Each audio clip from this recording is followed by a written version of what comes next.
Eto po, good afternoon. So, yung nakaraan, bumulwak yung radiator nito. ah, Babaklasin na. So, titingnan yung sa head gasket if sira na yung head gasket niya. So, ano to? Chevy na Optra 16 valve.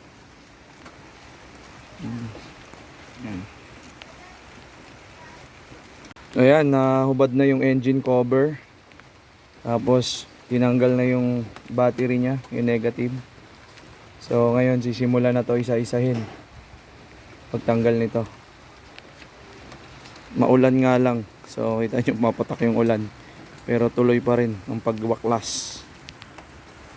Gawin natin ang tubig sa ilalim. Tapos kung mapanood nyo to guys, kung may mga alam kayo na madaling hanapan ng mga pyesa, may dami na po siyang mga pagtanggal ng cover, kasi kailangan tanggalin itong mga connection niya para mabuksan yung head.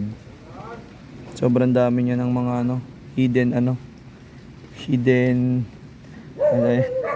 hidden flaws. Ito putol. Ito pa putol na Ito putol na. Connection. Ito sira na din. So, madami. Na malalaman pa natin yung iba. Nabaklas na. So na isa may nila. Hindi pa, bumili pa Nang. baka merienda.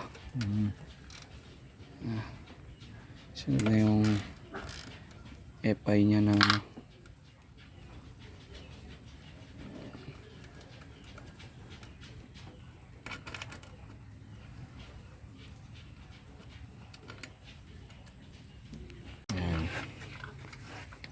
binabaklas na yung mga connect dito sa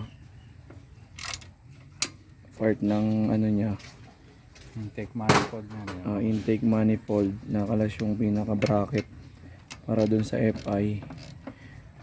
Isang buwan na ba yan nakakalasin buong intake? Buong intake na. So mamaya dito na yung exhaust para lumuwag yung space. Naalaman natin kung ano ba to, gastos lang o gastos malala. Matik malala. Kaya yung mga yung mga may alam dyan na bilihan ng pyesa, kasi mahirap din hanapan tong mga Chevy. Comment lang kayo saan pwede. Yun saglit lang, halos subad na. Ayan dahil double siya, overhead siya. Dalawa din yung kanyang parang pinaka mga pulley.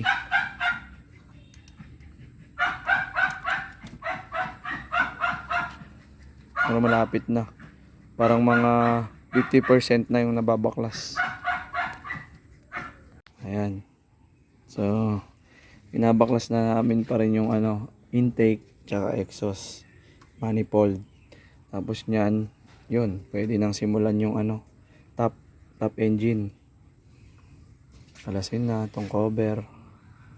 Baklasan na. Yan, natanggal na yung mga tornilyo. Yun na lang ang challenge, yung maigpit doon. So yan. So tapos na yung exhaust. Doon pa rin sa intake. Medyo ayun, lumalaban Laban yung Ito ang dumi Ang dumi ng mga hindi nalilinisan.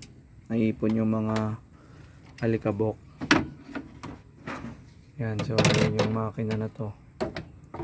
Yung body maganda pa, yung engine ng madumi na talaga. Yan, pag natanggal yan, wala na. Dito na sa top engine na yung babaklasin.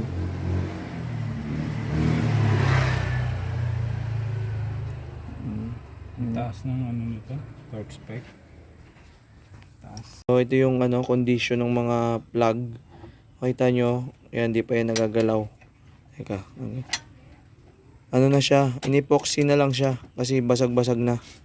Ayun o, inipoxy. Kaya ang mangyayari dito, pag tinanggal din to, no choice ka na.